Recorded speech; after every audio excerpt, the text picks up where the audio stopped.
Bonjour, bonsoir mes frères et sœurs et bienvenue dans cette nouvelle vidéo.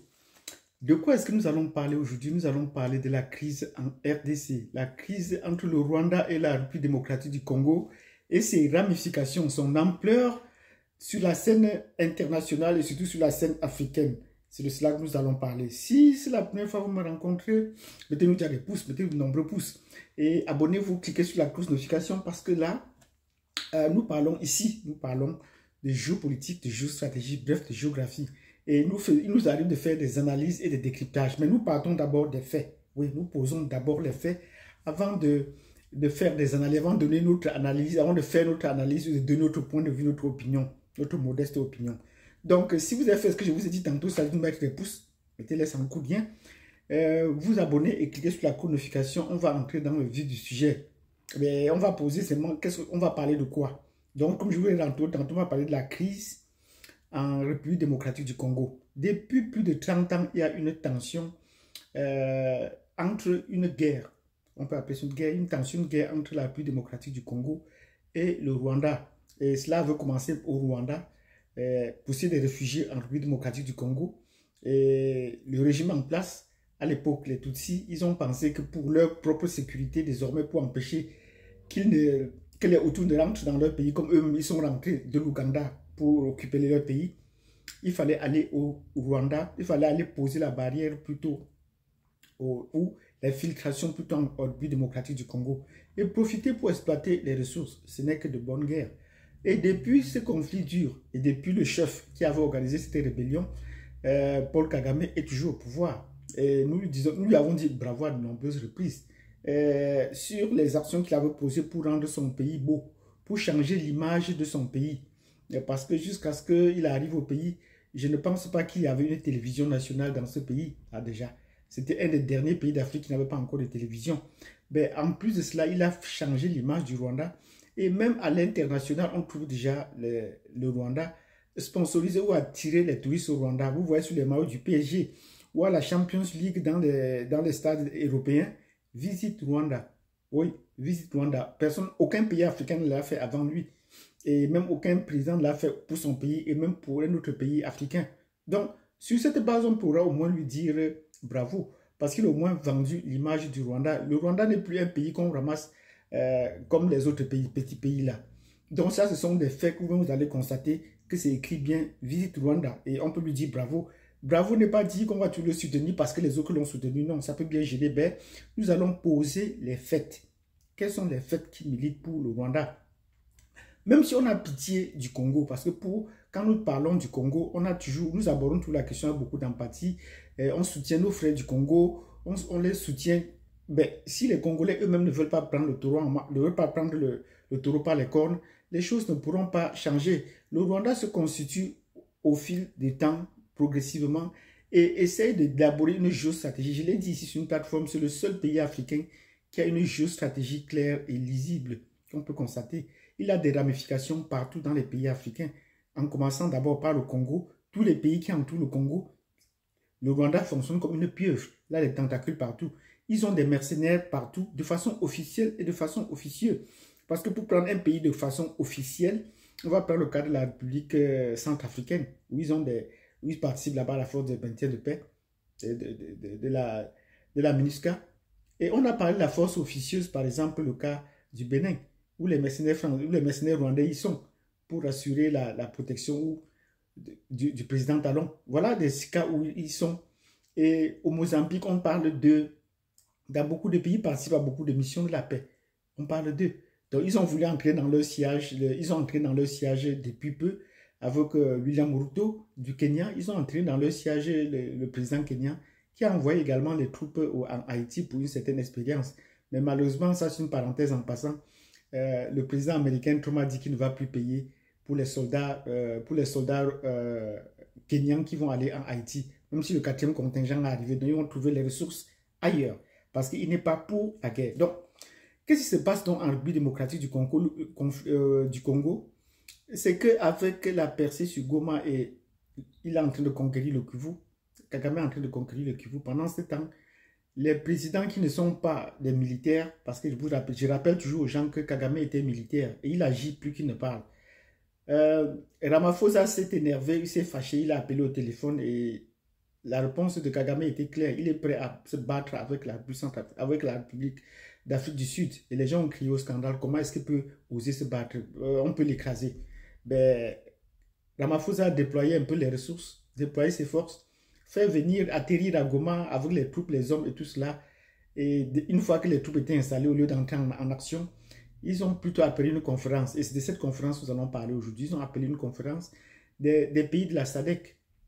Là, et là, de ce point de vue, la République sud-africaine a déjà perdu 13 hommes. Oui, le Rwanda a tué 13 soldats de la République sud-africaine. Donc, comment venger ces soldats-là? Maintenant, en convoquant cette réunion-là, on est entré dans le débat politique.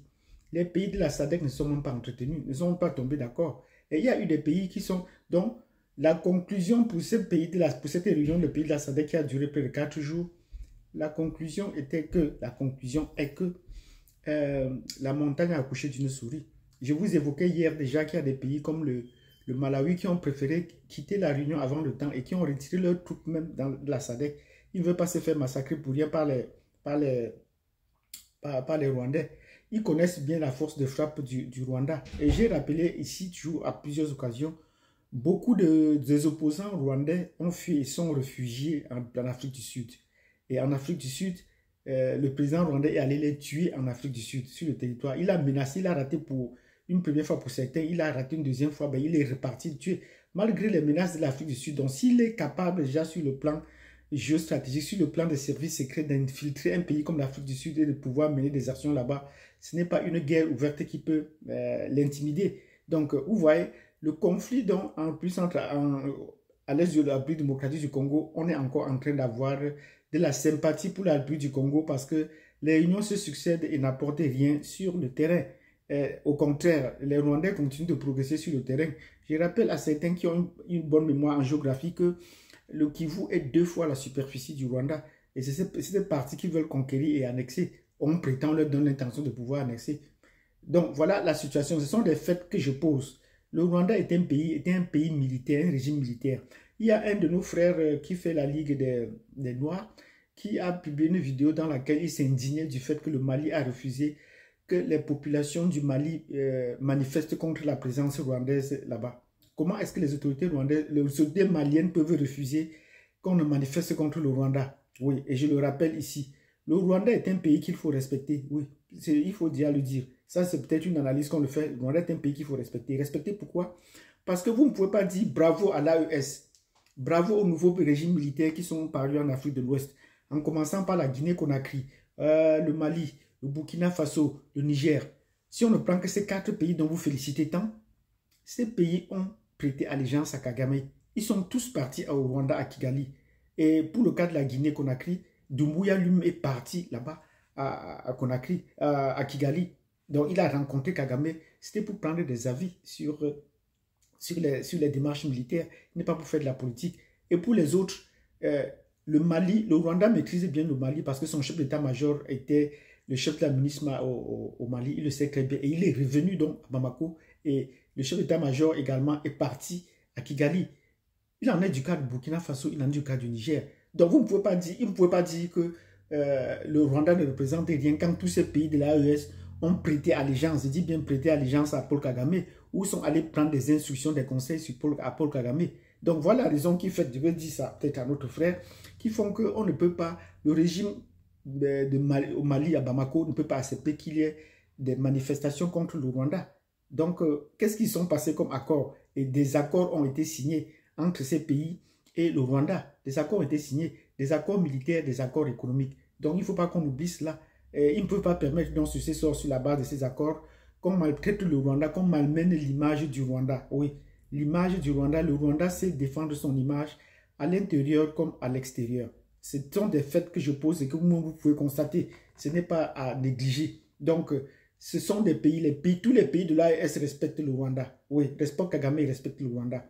Pour les actions qu'ils ont eu à mener sur le plan africain déjà, parce que si on parle d'un pays souverain en Afrique aujourd'hui, il faut compter avec le Rwanda, qui est un pays effectivement souverain et qui exporte son expérience militaire dans beaucoup de pays. Donc c'est un truc qu'il faudrait vraiment féliciter pour ces déplacements parce qu'ils ont l'expérience militaire. Donc ce n'est pas la guerre au Congo qui peut les dépasser. Le Rwanda est déjà largement au-delà de faire la guerre seulement avec la République du Congo. Ils maîtrisent parfaitement le Congo, mieux que quiconque.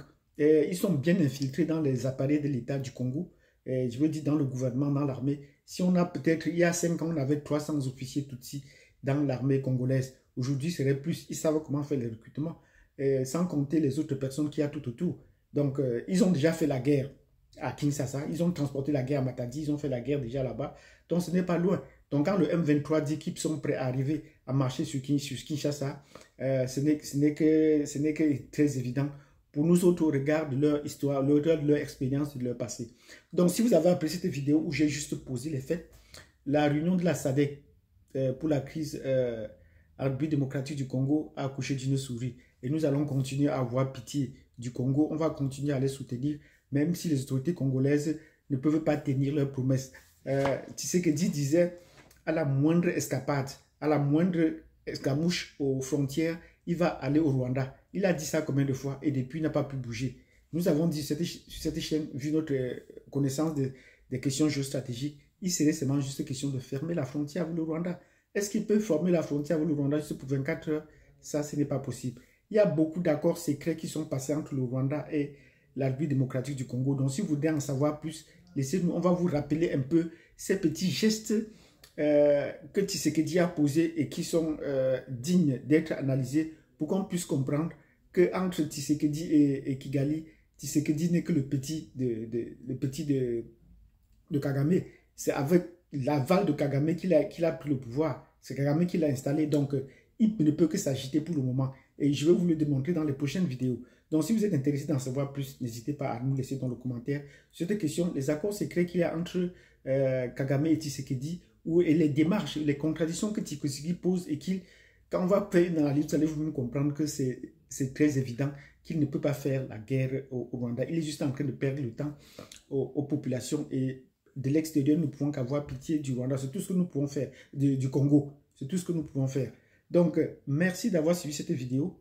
On attend encore que la République sud-africaine venge ces 13 soldats qui sont déjà battus. Donc, à quand est-ce qu'ils vont mener vraiment la guerre contre le Rwanda ou peut-être les faire sortir? Nous vous disons merci et à tantôt.